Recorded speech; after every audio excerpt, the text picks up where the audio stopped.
কাজ হবে। পুজো না যা বলতে পারবে না।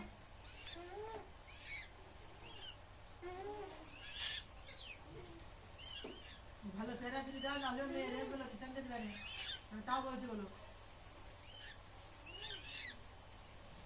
ঘরের মধ্যে নেই এরিয়েছে সবাই পেয়ারা নিয়ে যাও, কত পেয়ারা খাবে না বাবা।